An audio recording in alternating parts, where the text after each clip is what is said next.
Ang ganda-ganda niya. So, ito na nga, samahan niyo akong maglakad-lakad at pumunta doon sa schedule ko sa pagpapaayos ng kilay. Magtitiis ganda muna tayo ngayon. So, ito yung kinalabasan. Wow, ang ganda. So, ngayon nandito na ako sa bahay. Ito na yung kinalabasan ng aking pinagawang kilay. So, yun, maganda siya. So, nabili ako ng Pecas remover kasi nung gumamit ako ng rejuvenating, nag-stop ako bigla nun kasi nga parang nasunog yung face ko. So, ang cause nun is nagka-Pecas ako dito. Yan, yung magkabilang side, meron siyang Pecas. So, umorder ako sa isang online.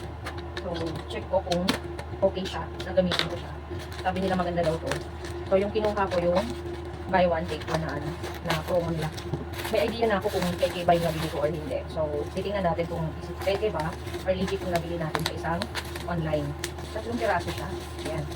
So, tingnan natin yung isang Pecas remover kung legit ba. Ito yung nag-trending eh. Ito siya. Kasi yung consistency daw ng ano is malapot. So, tingnan natin. Okay ba siya? So, ito yung consistency niya. So, legit. Legit yung nabilhan natin. So, i-apply na natin. Kasi nakapag-cleanser naman ako. Galing ako sa labas. So, nakapag-cleanser na ako. We'll see kung ano. Hindi ko alam kung anong oras o gabi ba nilalagay itong Pecas remover na ito.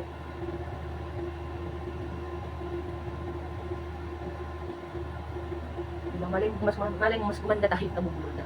So, ito na siya. Shimmering siya. Yan. Maganda naman. Ito na yung kinalabas.